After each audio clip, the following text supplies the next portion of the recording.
All right, testing one, two, three. Uh-oh, can you hear me? Let's see. Can can you hear me?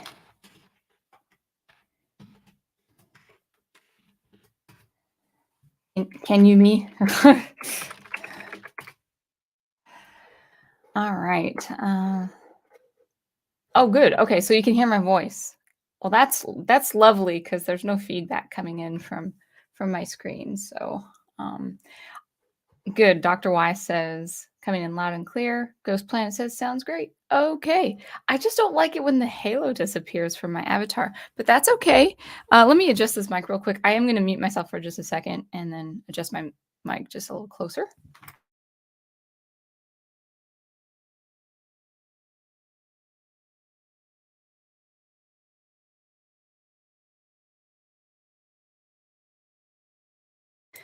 All right. So now the mic is even closer.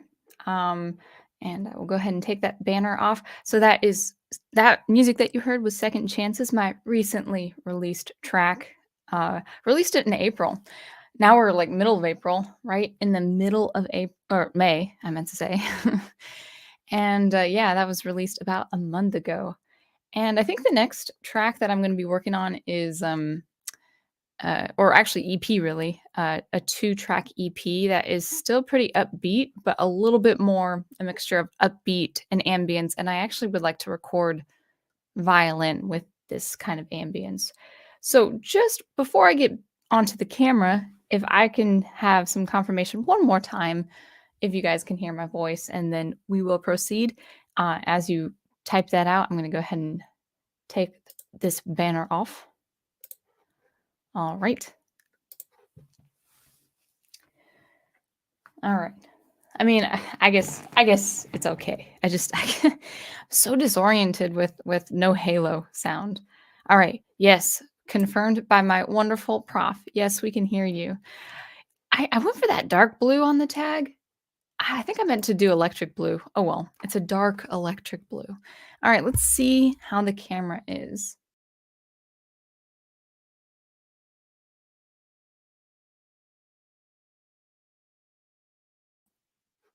There we go. That's how you do that. Okay, good. So awesome. Yeah, so everything is going well with I hope everything is going well with you. Everything is going well with me.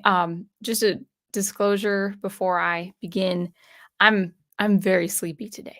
I have this job I do on Mondays and it's a morning job, well, morning into the early afternoon and I just can't sleep early. So even if I have to wake up early, I can't go to bed before my normal bedtime.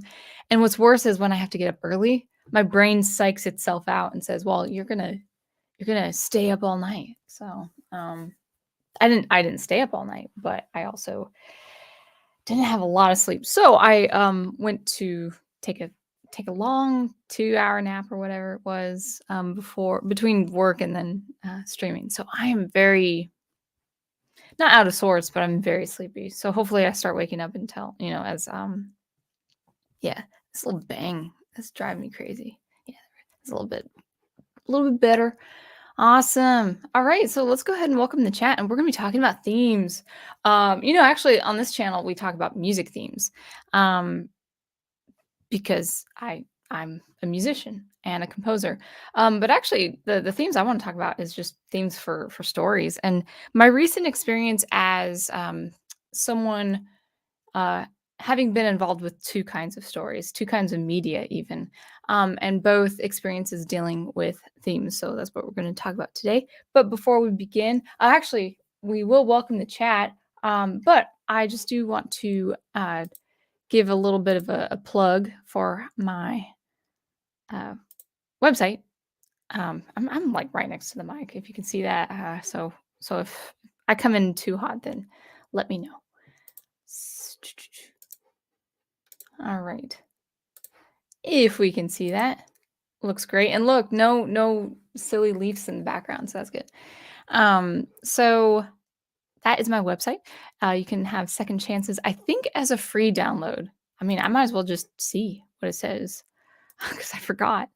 Yeah, actually, so you can download that completely for free. And then also, to those of you who haven't already, if you are interested in my music, you can sign up here at the mailing list, my mailing list, for a free album. So Sunkissed, at least for this month, is going to be an entire album given to you for free for joining my mailing list. I actually would like to get up to 100 by the end of the year. That'd be great. But to do that, I really do have to you know, plug away. Say, "Hey, join my mailing list." And actually, I'm not one of those people who email very much. Like, I will, on average, per year, maybe email 4 or 5 times, and that's a high number. So I do not spam people with email. Basically, I release a track. I let you know I have a project coming up, and even upcoming projects. I don't really email people. So it'd be nice to get to 100. I'm at 40 right now. So please join my mailing list for a free track, the most popular, actually not track, the most popular album, which is Sunkissed. All right, I'll go ahead and stop sharing there. See if that works. It works. I guess I could also just put it in the chat. That's pretty strategic, if I do say so myself. I got this somewhat long t-shirt, but I got a t-shirt from a studio, and it's a nice gray, and it's very comfortable. It's kind of humid. I don't know if you can see how flat my hair is, but it's been kind of humid and rainy, and we're getting into the summer months. So t-shirts are nice. Free t-shirts are nice. I need to actually develop like a logo. I gotta have a sound engraver logo one of these days, and then start marketing like with t-shirts and stuff. That'd be awesome. Maybe that'll be a project for 2024 because I'm super busy with everything else. So let's go ahead and welcome the chat and then talk about themes. First of all, my one and only member. I do have channel membership too. Actually, just one tier right now for $1.99. Basically, you just get mentioned. I need to mention people's names on the my videos or something like that. But so far, my prof is my one and only member. And so he says, looking forward to your ideas. Too many people ignore theme. I thought at first said I read it as too many people ignore them. Like my ideas, yeah, they shouldn't be ignoring my ideas. Too many people ignore theme. Even a lot of creative writing professors sneer at the idea of theme as something that somehow distracts from the craft of writing. That was, I'm not surprised because that was the exact same sentiment for, from the composition professors. Not all of them, but a lot of the composition professors, especially in the like Uber, Second Viennese School of Thought or Darmstadt or who else? Frankfurt School. People who kind of cling on to those philosophies. They think, oh, theme is not important, melody is not important, and a lot of people now the mainstream music shows that music themes are not important. I'm going to tell you exactly how important music themes. We're going to get into writing themes soon, but music themes are so imperative because, case in point, we just finished, Prof and I, we just finished Stargate, so SG1 season 1. And whoa, Daniel Heron. We'll talk about Stargate for a second, but thank you. Daniel Heron is a new member. I appreciate you. Thank you so much. Now I can include channel members at the end of my videos, Professor Geek and Soundtracks with Birdman. So I should do that actually. I should just make like a slide or an image and just, boom, boom, boom. You know how people say thanks to my Patreon subscribers or whatever? I'm not doing Patreon yet. I don't even know if I'll do it. Anyway, that's besides the point. Thank you, Daniel. Thank you, Soundtracks with Birdman. Check out Birdman's channel, Soundtracks with Birdman. He's quite knowledgeable on soundtracks. I'm not. I'm knowledgeable with music, not soundtracks specifically. Film soundtracks. That's what I meant to say. Anyway, so we're talking about themes. So we're talking about SG1, and it's great because the two main themes that are always present in this episode is the Goa'uld theme, the enemy theme, the threat of Earth and all humanity, the evil sentient beings that take in the form of gross, gross parasites that also remind me of shrimp cocktail. Thank you, Prof, for never wanting me never wanting to have shrimp cocktail ever again because now I'll think of the Goa'uld. So the Goa'uld have a theme, and so every time you hear that theme, you know that they're either present or the idea or their influence is there in the setting of that episode. So that's pretty cool. And then also the good guys. The good guys have kind of a really soft, very warm, heartfelt theme that also kind of sounds like science fiction as well. I don't know if that's the core cast, the theme for the core cast, the Epic Four, but it is for the good side. It is for, oh yeah, they survived or something like that. So themes are important, and the academics. I don't know much about how people are teaching at the universities these days, but the academics that I had come across a lot in certain cities, they kind of disparaged. They kind of scoffed at the idea of theme, and it's so important. So that's music. So that's my side with music. Then we'll talk about writing. But let's get back into the chat. Ghost Planet, thank you for coming. It's good to see you. Final Fantasy fan 12. I don't know if I ever asked you this. FF 12. Yeah, 3F 12. If 12 is your favorite. I didn't even know. Honestly, I didn't even know there was a 12. So we also have Dr. Y. Thank you for bobbing your head or bopping your head to my music. That is my first track that I mastered myself. So I'm going to continue trying to master my own tracks going forward. It is a little tough, but the fact that I don't have to pay for mastering services, if I can get better at this, is a good enough incentive. It is a lot of time though. It's a lot of time. Who else? Daniel Heron. Good to have you back on Monday in your OG time slot. Well, so it was Mother's Day yesterday, and there was family here at the place, and then also I think we had very spotty internet.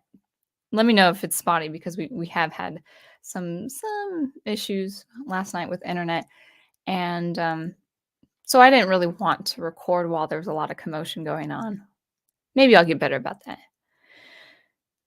Punk Moth, thank you. Glad that you enjoy the music. And Ghost Planet has a lot of items that are referring to things I'm not really that. Oh, the Cowardly Lion from. Oh, and the Scarecrow. This is Wizard of Oz. Good. Oh, and Glinda. Okay, all Wizard of Oz. Oh, I know that. Never mind. I just needed to read it a little bit longer. So I think unless more people have come, I think that's y'all. Oh, Big Al. Yeah. Welcome. Hello. Good to see you. And I think that's everyone. So thank you guys for watching. I know Mondays, not everyone can make it Mondays, but that's okay. Might be a short stream. I don't know. But if you guys have any ideas of theme, go ahead and grab some water. So I won't really talk about the theme itself, like what makes a theme or what makes a good theme, although that can be definitely warranted in this kind of discussion. Assuming that we all know what a theme is, how we can integrate a theme, a core idea into the body of text, especially with storytelling and writing, as in my experience with music. But writing specifically, I wanted to talk about just as someone who has actually, this has nothing to do with reading today. We'll get into science fiction a little bit later as I explore more works. But I've been kind of thinking about the theme in storytelling in two places, in two forms of art or art forms. And the first is a video game. And then the second is actually a Saturday morning cartoon series, The Thundercats. But we will be talking about the video game first. And what I have to say, actually, yes, we're going to be talking just a little bit more about the technical aspect about gameplay, or not. No, we won't. it could be part of the conversation. But what I have to say is, uh,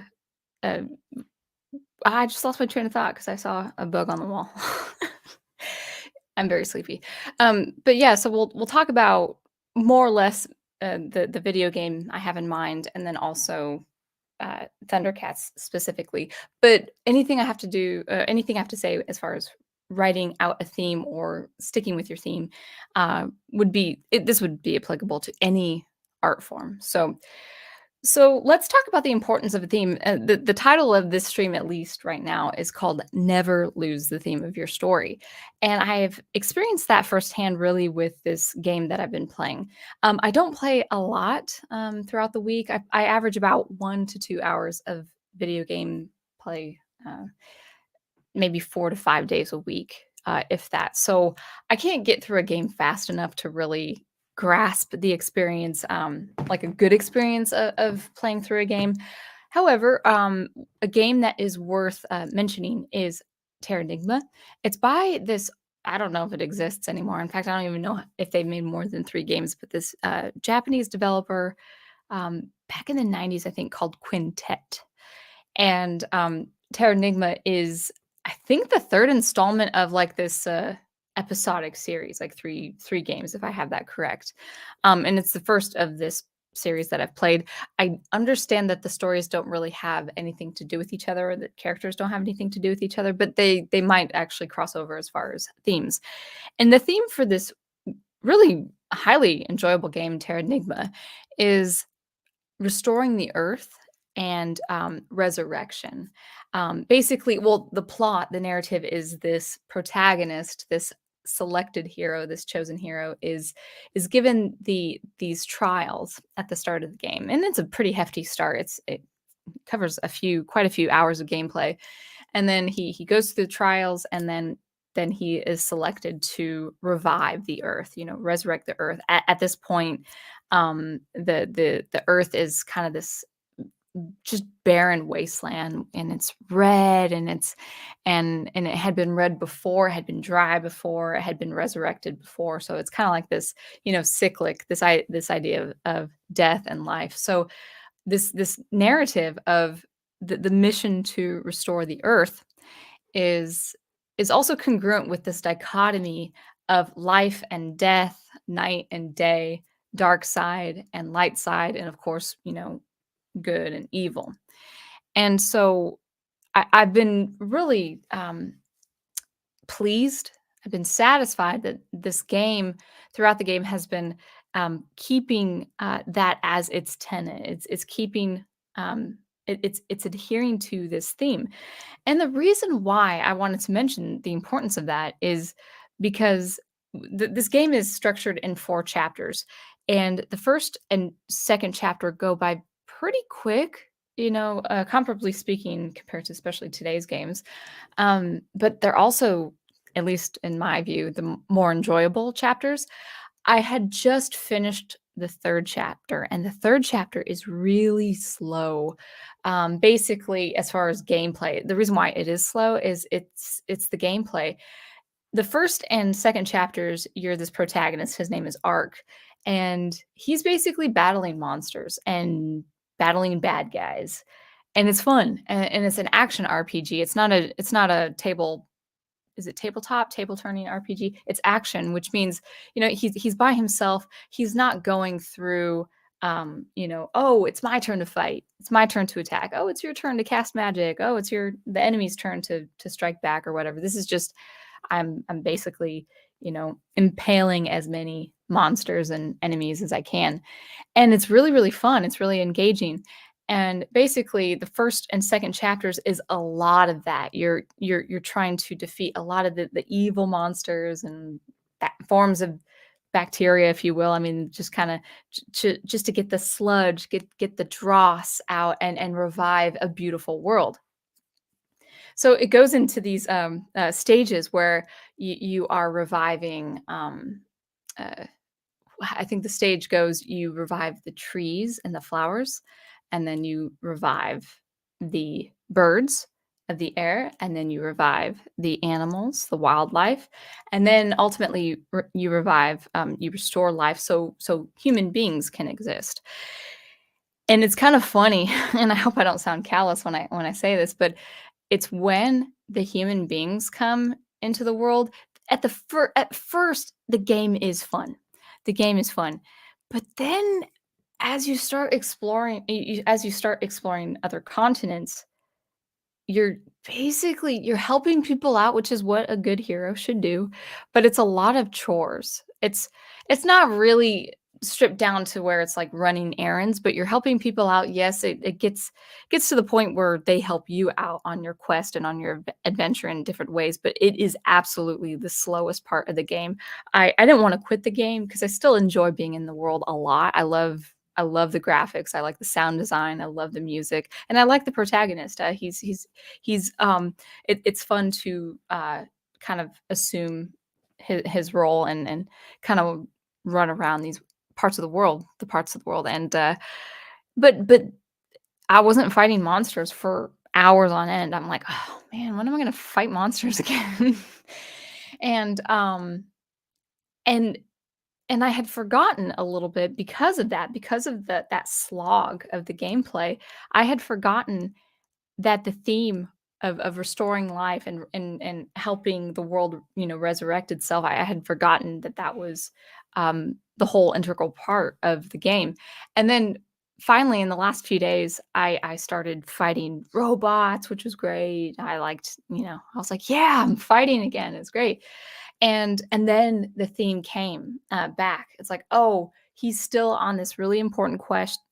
He's not done. He's chosen. He exists. This boy exists outside the loop, as the sage of the game says, the loop of human existence, where he is destined to help this very important mission out, where people, um, you know, are born and they live and they die.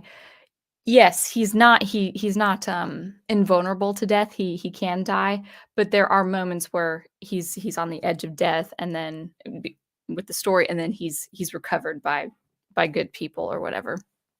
So he's not totally invulnerable to death. That that that doesn't even really work in the gameplay. Um, but he's a special person. So and with this last kind of concluding the third chapter, getting into the fourth chapter, I started seeing, the theme. Resurrection, restoring life is important. Now, up until this point, it's been a very good, wholesome view of what resurrection is and what restoring life is. But my protagonist arc has come across a fairly villainous character. I don't know if he's like the ultimate villain. I have yet to see that, but he's introducing the dark side of resurrecting life and what an evil influence is, kind of basically not necromancy and it's a definitive idea, but it's the practicing of restoring life with very evil intentions and stuff. And that was really interesting to me. I'm like, oh, okay. So again, it's going with the light versus the dark, the night versus the day. Even in the prologue of the game, they're actually given the names God and Devil, and I was like, that's cool. See, the theme, and they're maintaining the theme all across these hours of gameplay, has made me more emotionally invested as a player, saying, "Okay, you're keeping the theme. I'm gonna forget about the slog that was the third chapter," you know? So it's that to me was really important as a gamer, and then also someone who values storytelling. And so that's one experience of why keeping the theme and never losing that is really important. If they had gone away, like let's say chapter 3 is when you I think it's chapter 3 is when you establish, you help the world resurrect itself so human life can exist. And so when the humans came, I forgot my train of thought, or I lost my train of thought. I can't remember what I was going to say about the humans. Can't. Oh, yeah, when the humans came, it kinda went away. Like, that idea of, being a steward of the world kinda went away. But then where there was a new threat to humanity, the theme came back, and that to me was satisfying. That to me, who appreciates good storytelling, that was very satisfying. So never lose your theme. Don't let it drift away. Like, always have it be the crux, the tenet that holds everything in place. Even if you don't introduce it in different ways in every single chapter or every single passage of your story, never lose sight of it. Have it have its final return. Kind of like the three-act structure. It's like you've got the exposition, a little bit of digression, and then you've got the climax and then the resolution, but the theme is kind of playing throughout. So that is my experience with the game Terra Enigma. I haven't finished Terra Enigma. I will give a review. So far, I really, really do like it. It could have been perfect. Like, it really could have been a perfect game. Um, there are things that are lacking in that game, but it's a highly enjoyable game if you like the retro gaming. So anyway, oh no, Daniel Heron says I'm not a member of Fan Man, so feel special. Well, I mean, if you have to, if your budget has to have you choose Fan Man over me, I understand. But I don't know. Did you see his recent announcement that he is doing what he calls sponsorships, but they are memberships? um, all right. So awesome. And then let's just kind of see. I think that's all where the uh, chat is saying. Final Fantasy is saying turn-based. Yeah, I think that's what I meant. I was thinking tabletop. Every time I see tabletop, because sometimes, like, Mario RPG, it's actually on a platform. So I feel like, oh, it's like tabletop, but it's not tabletop. It's turn-based. So Terra Enigma actually is my first action RPG. No, that's not true. Terra Enigma is my second action RPG. Secret of Mana is, I think, considered action RPG. It is so fun as far as the fighting mechanics, and that's all Secret of Mana has going for it. It's if you like the fighting mechanics, you'll love Secret of Mana, but the story, there's no story. The story is terrible. I did a retro review a few months back on Secret of Mana. I will do a retro review of Terra Enigma because it's a pretty good game. I like it. I like it. It has its flaws, but it's also a very good game. Um, Chrono Trigger is pretty much a really happy medium. It is turn-based, but man, it kind of also not really functions like an action. But it's so fluid. It has just a nice flow. Chrono Trigger is definitely a replayable game for sure. And actually, Terra Enigma will be too. I almost can't wait till I play it again because I already feel nostalgic for it, and I'm not even finished with it. All right, so that was the first example of keeping your themes nice and tight, locked in and integrated in your story. So whether it's a video game or short story or a novel or a graphic novel or a comic book, an issue, a series, a television show, themes are important. Um, all right, so the next one is, and I think I just shouted into the mic. It's right here. Do you see it? Yeah, you can see it. Whew, whew. It's right there. The next one is the the next example that I wanted to use was the Saturday morning. Was Thundercats Saturday morning cartoons? Uh, so the Saturday morning cartoons, that was Thundercats cartoon animated. I don't know. Let's just say Thundercats. The Thundercats of the 80s version, the original version, I think it was 1987 that it was yeah, I think He-Man Filmation was 1984, and I think Thundercats was 1987. I'm not sure. So, the Prof and I went through the Thundercats original series, and, I had never seen it as a child. I saw a few episodes, but I forgot what it was about, so I was like, "Oh, yeah, I'll give it a go." And I do think, by and large, I really enjoyed the epic setting that was Thundercats. I had to get used to the music just a little bit more, but when you watch something, even if you don't like the music at first, you kind of find that the more you watch something on repeat and have the same soundtrack on repeat, like it was with He-Man, She-Ra, Thundercats, and stuff like that. It's like, oh, this isn't so bad because you get used to it. So with Thundercats, on the whole, I really did enjoy the adventure.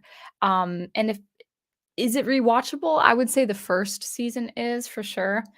Um, Season 2, while the integrity of the characters was still there between the Thundercats, the good guys, and then also, the bad guys, really Mumra specifically, the integrity of the characters were there.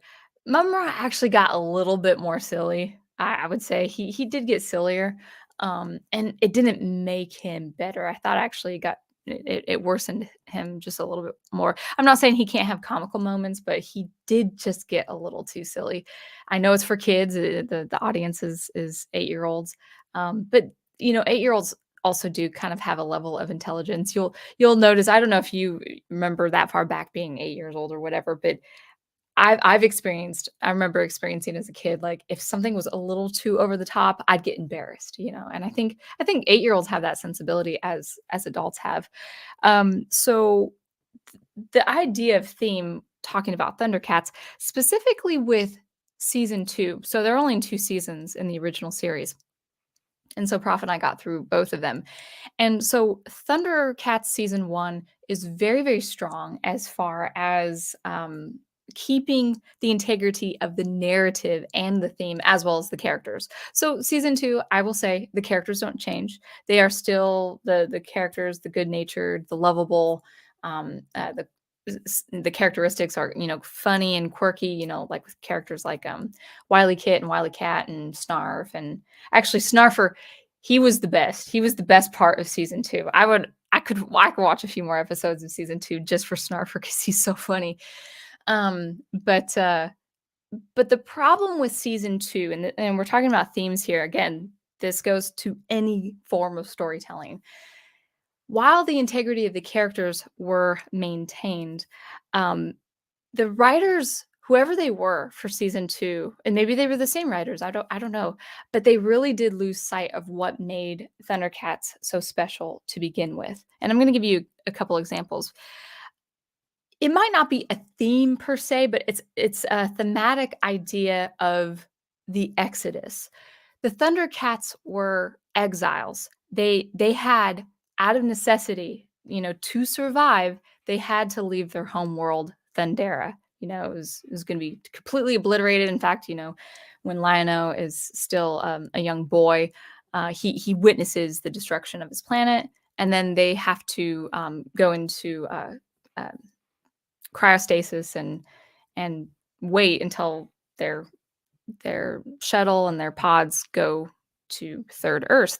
And at Third Earth, they say, okay, this is our home. This is what we have to make of it. And they made an epic Cat's Lair, and Cat's Lair is their base. And throughout all of season 1, they meet friends along the way. They find that there are regions of people and different races and beings that do need help. They do need protection, and they need help from the Thundercats, from the foils of Mumra, and then also the mutants, who were also part of the whole Thundera lore.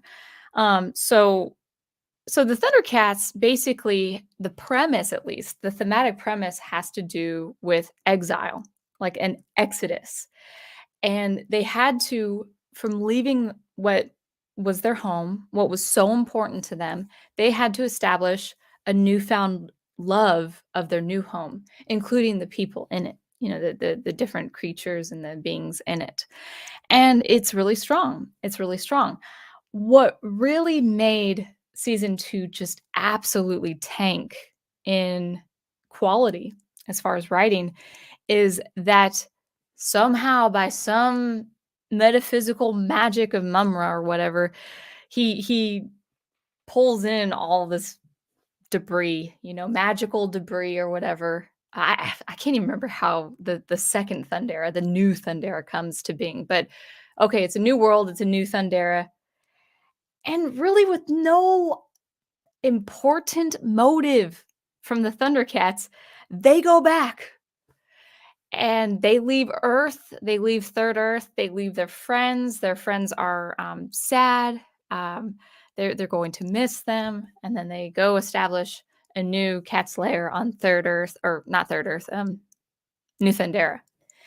And first, if I didn't know anything about season 2 and people would say, "Oh, no, you see Thundera in season 2," I'm like, "Oh, that's cool," because one thing I loved about Thundercats so much as far as the art is there were a lot of beautiful shots. There were a lot of beautiful science fiction concept shots, and, very beautiful, beautiful stills, like you could kind of print, make nice prints and then, like, hang them up on your wall because the art is really some of the art was really, really nice.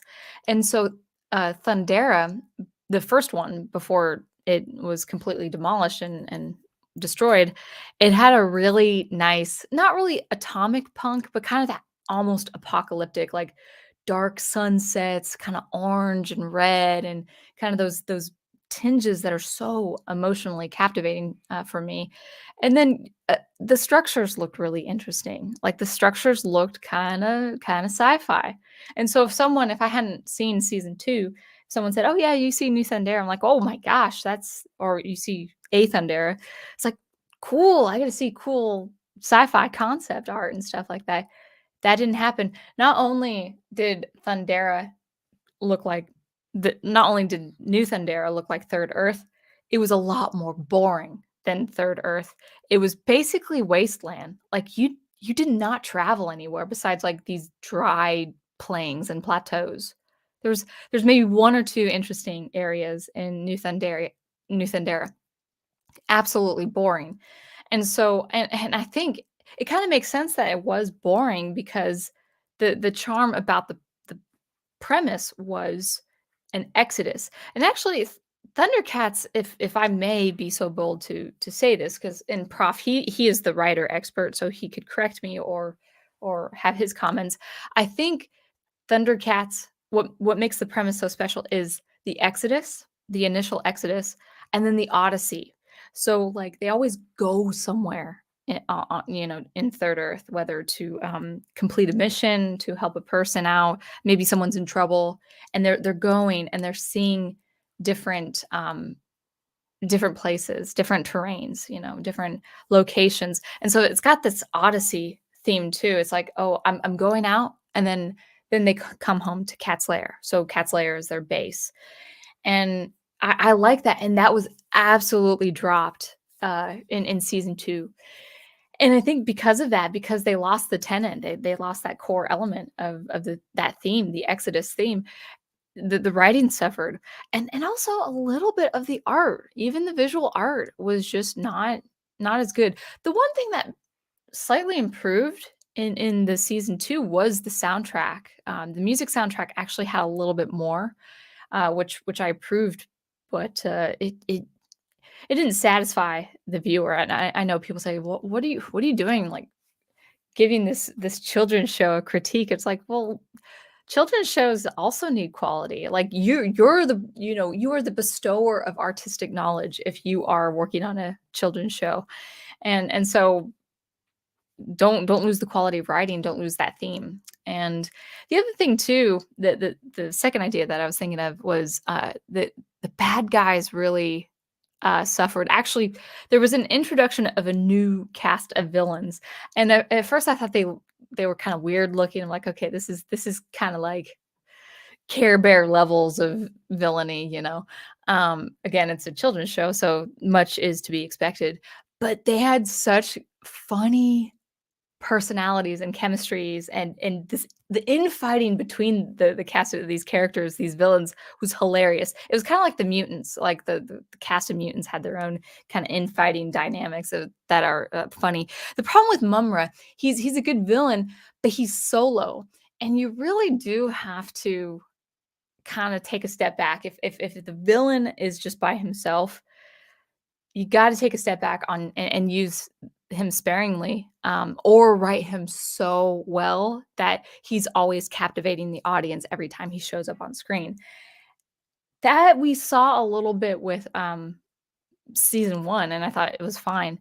But the problem with season 2, actually, it's kind of funny, but he actually gets a dog. He gets a dog in season 2, and it's like a demon dog. He's a demon-looking dog, but he's kind of funny too. That was comical. They were still really evil, the 2 of them, but it was a funny dynamic. But what happened in season 2 with New Thundera is basically the new cast of villains were pretty much dropped. They were, like, taken up by this bounty hunter and put in prison. They were sent in exile, and then the mutants kinda never showed up after that. Like, they were also taken captive, and then for a good, gosh, I don't know how many episodes, but it was a handful. Like, it was several. It was probably a dozen or more episodes where it was just Mumra as the villain, and he didn't hold up. It was getting so dry. The writing was getting so dry. So that's where I'm saying it's so important to keep not just themes, even though this is the theme of this video, this stream, but it's important to keep what makes the show so special. And I would say season 1, Original Thundercats is really good, but season 2 has a lot of flaws. Thundercats should not have gone back to New Thundera. They shouldn't have left the world they pretty much swore to protect. I mean, that was their theme, that was their code of honor as characters. They said, "We will be loyal to protect you." That was their whole Thundercat code, or Thundercats, plural, code. And, like, "Oh, guys, our home is reestablished." It's not even their real home. It's like, just because you call it Thundera doesn't mean it's Thundera. So it was really weird. Um, and then they introduced new Thundercats in was it season 2? Maybe end of season 1. I can't really remember. And they were good for a lot of the time. But what also ended up really destroying the writing as far as the show is concerned is that they separated the Thundercats. So there would be like 1 or 2 Thundercats still on Third Earth, and then all the rest of them and with New Thundera. And when you have an ensemble, unless usually in a movie or in a television series, that's not a cartoon, um, you gotta keep the cast together, unless external forces and circumstances, pull them apart. I think Professor Geek said it on his stream. One thing that I love about, SG-1 is keeping the core 4 together, and when they're separated, I'm like, "They gotta come back together." They've gotta stay together. It's so important that they stay together. So the writers with something like Thundercats, they're like, "Ah, no, we'll keep a Thundercat here on the Tower of Omens. We'll keep another Thundercat here, in the original Cat's lair," and it was not good. It did drop the ball, but I would probably rewatch, like, years from now just to kinda see if it holds up in writing, or how I figure ri is good writing. Probably is it rewatchable? Well, I'm an adult, and I can remember Thundercats pretty well, but if I forget, like, 10 to 15 years from now or 20 years from now, I can, like, "Oh, yeah. Yeah, season 1's good," and then maybe 20 years from now, I'm like, "Oh, yeah, I remember how bad season." Not bad. It's not bad, it's just not good. So I'll be nice about season 2 a little bit. And that is it. Those were my 2 examples. Someone named Bob is in the chat. Welcome. Yes, we were talking about themes. So we were talking about Terranigma, the game, and why I like it so much has to do with the theme. And then also the other example is Thundercats, where it dropped the ball because it lost its theme. All right. Let's see. Final Fantasy fan has a question for me. One of 2 comments. Here's an interesting question about themes in the fantasy genre. How many fantasy stories deal with the theme of destiny? I don't know. Destiny. That'd probably be a good just general chat question. The warriors of light archetypes, in Final Fantasy, the prophesied heroes in Dragon Quest. I'm not familiar with Dragon Quest, or many characters finding out what their destiny is. Destiny is present in a lot of fantasy stories. I'm sure it's a trope in a good way with fantasy, but I think it's also just a good idea just for stories in general. Yes, they do really fall under fantasy, but I can imagine that also, the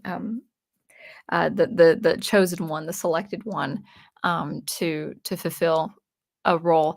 I can see it being fantasy more because the chosen one has to, in some way, even if he is fully human, has to defy some things that humans would otherwise be overcome by. So you might even have, like, characters or moments of the story have almost a Deus Ex Machina, moment where the character is saved, like, by the skin of their teeth just because they are the chosen one.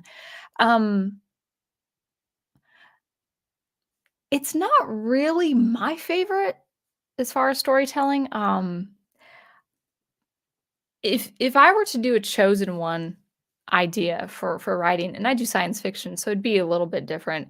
The chosen one, I would like it to be something that is forced upon them because other people have chosen this person against their will to fulfill something. So I would like something like that to be an inherent conflict of the story. But Final Fantasy, unless it's retro games, I'm kind of bad. I'm kind of bad when it comes to the genre fantasy because I just don't read fantasy. I know I'm sure some people in the chat do.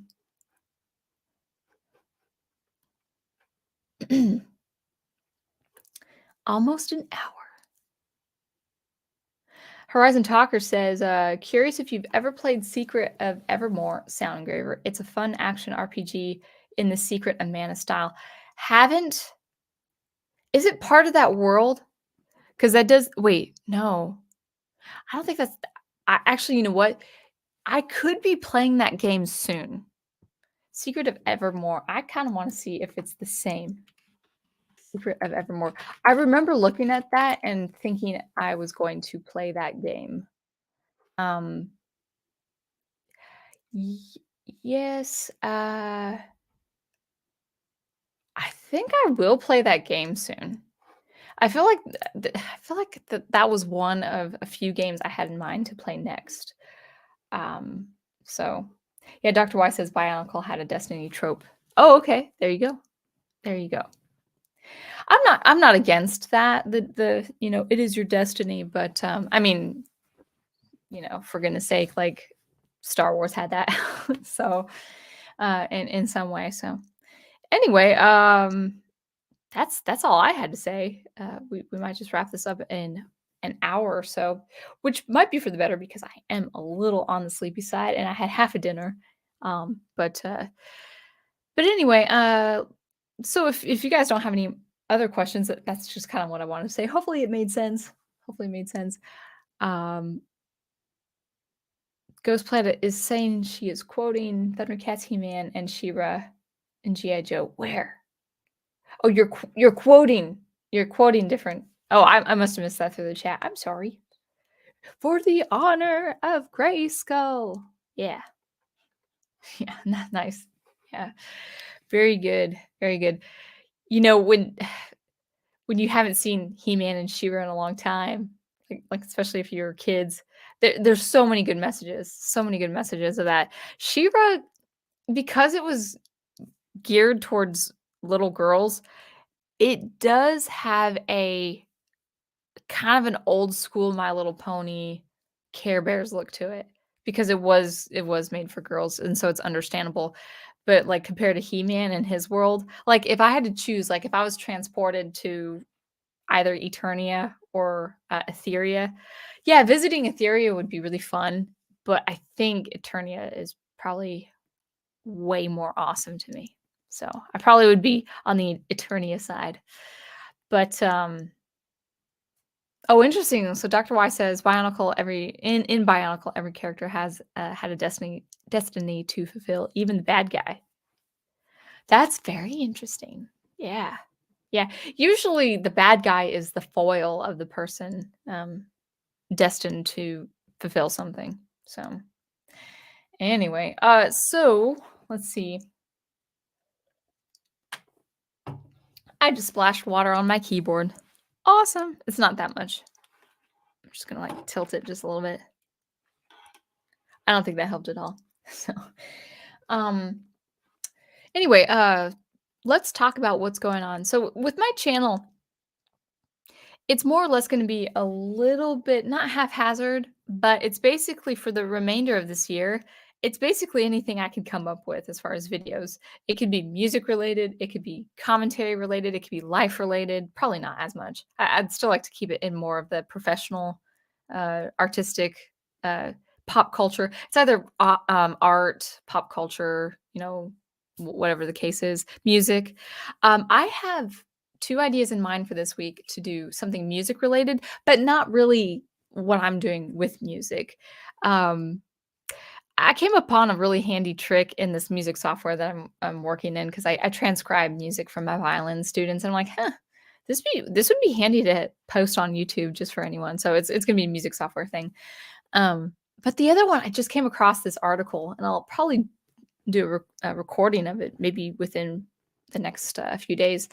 A recording, I will record my thoughts on this article I came across, and it's basically the arts, including music, is usually the first to go in budget cuts with public school. I do have my own 2 cents about that, just having experienced music in the public school setting since I was 8 years old, 9 years old. But there's this reoccurring argument from people who defend music and keeping the arts in public school. And it's the same darn one every time. And it was one that I had used as an argument for many, many years, and I'm kinda getting sick of it. So I might, have a, retort per se of this one article about music, like, "Oh, what would be your defense?" Like, anyone watching right now, what would be your defense if you saw that the arts and music were going to be taken out due to budgetary cuts? I can't talk today. I'm really sleepy. If because of budget cuts, the arts were gonna go, what would be your defense? What would be your defense keeping music and art in the schools, particularly music? Because it's the same blasted argument and the same blasted defense every single time, and it's not good enough. It'll make you heart like, it'll warm your heart saying, "Oh, that's true. Music does do that." But it's not good enough to keep people to keep, to plead to the higher ups who are thinking about slashing the music schools or the music classes and stuff. I have a good argument myself, so that will be one of my, topics. So, yeah, it's a I don't know if I can find it instantaneously, but it's a Seattle Times article. And Seattle, in particular, I'm from that area. The greater Seattle area, so it's not specifically the city, like downtown Seattle, where you see most of the news, but, I'm from the greater Seattle area, and, these schools were, facing problems with budget cuts, like, when I was in high school, and that was 15 to 20 years ago. So, it's the same old. Anyway, so I'm gonna probably do some music commentary, going forward, but I also do have an idea for just regular commentary. Basically, the topic I have in mind is incentives. We need incentives in our society, um, and incentives are a good thing. They're not a bad thing. I have kind of a rant, basically from my own experience as a musician, but also someone who's worked in retail. I'm not gonna talk about my, recent work history or whatever. Um, but also in places like nursing, and why people have such a problem, why businesses and institutions have such a problem with the turnover rate. And it's like, what does this have to do with art? And what does this have to do with music?